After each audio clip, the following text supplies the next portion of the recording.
दोस्तों, my name is Ajay Chauhan. हम start कर रहे हैं ओस्टियोसार्कोमा, जिसे ओस्टियोजेनिक सार्कोमा कहा जाता है। ये एक प्राइमरी मैलिग्नेंट ट्यूमर है बोन का। बोन में मोस्ट कॉमन ट्यूमर कौन सा होता है? Multiple myeloma. Second most common bone tumour क्या है? तो ओस्टियोसार्कोमा। क्या पैथोलॉजी होती है, किससे ड्राइव होता है? ये एक मेसेनकाइमल सेल ट्यूमर है। यहाँ मेसेनकाइमल सेल मैलिग्नेंट्स हो गई है। आगे इसका क्लासिफिकेशन की बात की जाए तो दो तरह से होता है। एक तो हिस्टोलॉजिकल सेटिंग के हिसाब से, हिस्टोमॉर्फोलॉजिकल और क्लिनिकल सेटिंग के हिसाब से दो तरह का ओस्टियोसार्कोमा होता है। अगर हम क्लिनिकल सेटिंग में देखेंगे तो एक प्राइमरी होता है और एक सेकेंडरी होता है। प्राइमरी का मतलब क्या होता है?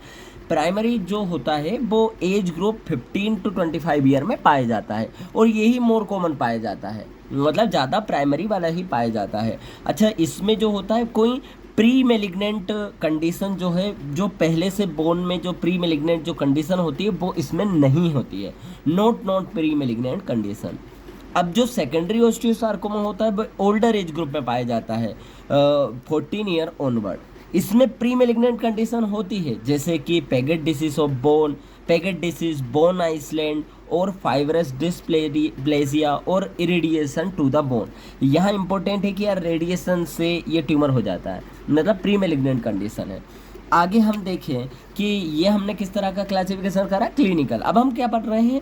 हिस्टोमॉर्फोलॉजिकल क्लासिफिकेशन। अच्छा, एक खासियत है कि जो ओस्टियोसार्कोमा है वो बोन फार्मिंग ट्यूमर है, मतलब यहाँ मेलिग्नेंसी है वो बोन को बनाएगी। मेलिग्नेंसी से क्या बनेगा? बोन बनेगा, मतलब बोन का मैट्रिक्स बन सकता है, ओस्टियोइड बन सकता है। तो इसके हम अब हिस्टोमॉर्फोलॉजिकल क्लासिफिकेशन देख लेते हैं। तो इसमें एक होता है ओस्टियोब्लास्टिक टाइप। ओस्टियोब्लास्टिक टाइप क्या बनाएगा? ओस्टियो नाम ही बता रहा है कि नई बोन बनाएगा। आगे है कॉन्ड्रोब्लास्टिक, क्या बनाएगा? कार्टिलेज। फाइब्रोब्लास्टिक क्या बनाएगा? फाइबर। आगे है टेलेंजेक्टिक टाइप, ये इसमें समझ में नहीं आ रहा, तो ये क्या करेगा? लाइटिक ट्यूमर है, ये प्रीडोमिनेंटली लाइटिक ट्यूमर है। तो ये जो चारों टाइप है इसमें हमें ध्यान रखना है कि सभी में बोन फॉर्मेशन तो होगा, उसके अलावा इसमें कार्टिलेज भी बनेगी, इसमें फाइब्रस टिश्यू बनेंगे, इसमें लाइटिक लेसन होंगे बोन में। अच्छा, इन सब में सबसे मेलिग्नेंट कौन है? टेलेंजेक्टिक टाइप। ये बोन में हम देखें कि मेटास्टेसाइज करते हैं, ये मेलिग्नेंट ट्यूमर है तो ये क्या करता है? मेटास्टेसिस करता है। कहाँ ये मोस्ट कॉमन जाएगा? लंग में जाएगा। कौन के जाने के सबसे ज़्यादा चांस है? किसके जाने के? टेलेंजेक्टिक टाइप के। अब हम देखते हैं सीधा कि एज ग्रुप हम पढ़ते हैं कि एज ग्रुप ये मोस्ट कॉमन ज़्यादा कहाँ पाया जाता है? 15 to 25 ईयर में पाया जाता है और ये मोस्ट कॉमन ट्यूमर है इस एज ग्रुप का। अब हम देखते हैं कहाँ इसकी कॉमन साइट होती है। ये बहुत इंपॉर्टेंट है कि साइट कहाँ है। तो ये नी के अराउंड है, मतलब lower end of femur, upper end of tibia, और ये अपर एंड ऑफ ह्यूमरस को भी इन्वॉल्व करता है। तो मोस्ट कॉमन पूछा जाए तो lower end of femur and upper end of tibia. आगे हम देखें कि ग्रोस अपीयरेंस की बात की जाए तो ओस्टियोब्लास्टिक टाइप होता है। इसमें क्या बनेगा? नाम ही बता रहा है। ओस्टियोब्लास्टिक टाइप में क्या बनते थे? हमने बात करी थी, बोन बनाता है। तो बोन कैसे रहेगी? वाइट, हार्ड, ग्रेटी फीलिंग आएगी। कॉन्ड्रोब्लास्टिक क्या बनाएगा? कार्टिलेज। तो कार्टिलेज जैसा क्या रहेगा? ऑप्लिसेंट और ब्लूइश ग्रे रहेगा। फाइब्रोब्लास्टिक क्या रहेगा? इसमें हमें ध्यान रखना है मोर टिपिकल फिश फ्लेश सार्कोमेटस अपीयरेंस रहेगा इसका। किसका? फाइब्रोब्लास्टिक। और टेलेंजेक्टिक में हमने क्या पढ़ा था कि यार ये लाइटिक लेजन करता है, तो लाइटिक वाला क्या कर देगा? इसमें लार्ज एरिया मिलते हैं, नेक्रोसिस और ब्लड फील्ड स्पेस मिलती है ट्यूमर में। आगे हिस्टोलॉजिकल टाइप हमने कैसे कैसे देखे? ओस्टियोइड होता है, कार्टिलेजिनस पाया जाता है, मतलब ये ग्रोस में अपन देख चुके थे। अब हिस्टोलॉजिकल में भी टाइप तो वही है, जैसे ओस्टियोइड है, कार्टिलेजिनस है और वेस्कुलर कंपोनेंट पाए जाएंगे, मतलब बोन मिलेगी, कार्टिलेज मिलेगी, वेस्कुलर कंपोनेंट मिलेंगे। हिस्टोलॉजिकल में ये है। हम टाइप तो पढ़ चुके थे, इस तरह के ये टाइप थे, और ग्रोस अपीयरेंस भी पढ़ चुके हैं।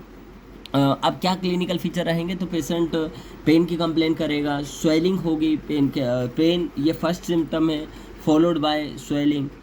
आगे क्या होगा कि कांस्टेंट बोरिंग पेन रहेगा, become birds as the swelling is increase in size, तो वो और ख़राब होता जाएगा जैसे जैसे स्वेलिंग बढ़ेगी। हिस्ट्री मिल सकती है ट्रॉमा की।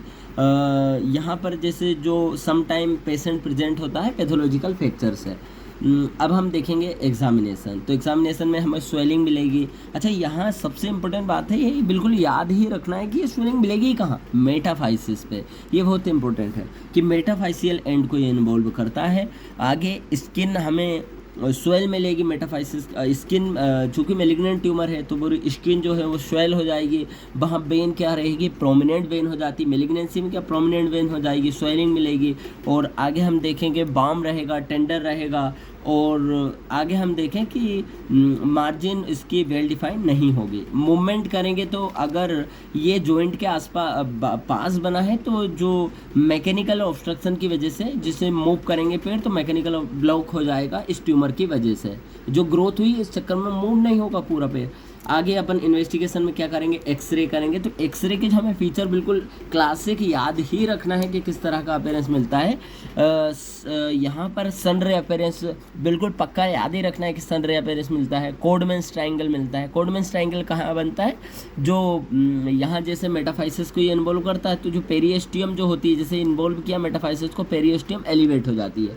तो पेरियोस्टियम किसने इन्वॉल्व कर दिया, तो जो एलिवेटेड जो एरिया रहता है और जो बोन की मार्जिन होती है, इनके बीच जो होगा वो ट्रायंगुलर एरिया बनेगा, वो कोऑर्डिनेट ट्रायंगल होगा। तो triangular area of the sub periosteal new bone is seen in the tumour host cortex junction पे हमें मिलेगी।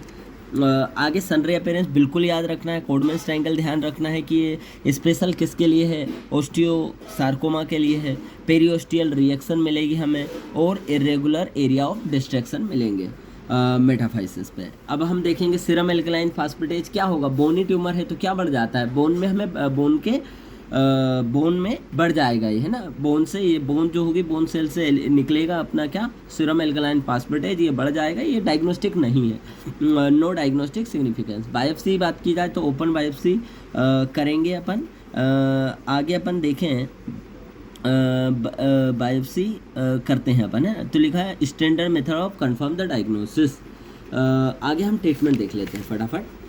ट्रीटमेंट हम देखें तो ट्रीटमेंट ऑफ इविंग सार्कोमा में क्या करना है। अच्छा, ट्रीटमेंट में क्या करेंगे, सबसे पहले हम क्या करेंगे कि एक्सरे करेंगे लोकल पार्ट का, कहाँ ट्यूमर है, जहाँ पैर में स्वेलिंग हो रही है, ज़्यादातर नी को इन्वॉल्व करता है, वहाँ का एक्सरे लेंगे।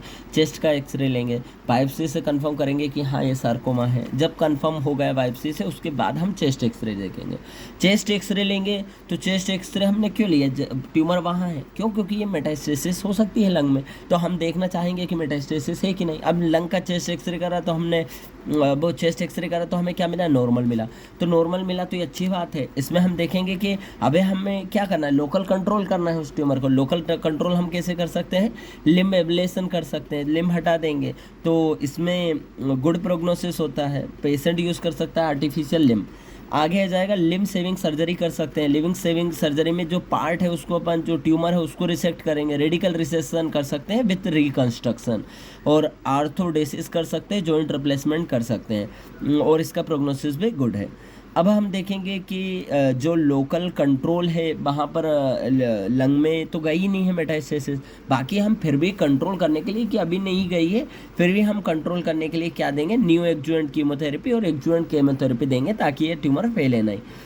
आगे आएगा अपना चेस्ट एक्सरे सेकेंडरी। तो अब फैल चुका है, चेस्ट एक्सरे करा तो उसमें जा चुका है, तो देखा कि यार सिंगल लीजन है, ऑन सीटी पे अपने को दिखा, तो हम क्या करेंगे, उसको रिसेक्ट कर देंगे, उस सेकेंडरी को ट्रीटमेंट करेंगे ए प्लान, जैसे जैसे हम पढ़ चुके हैं।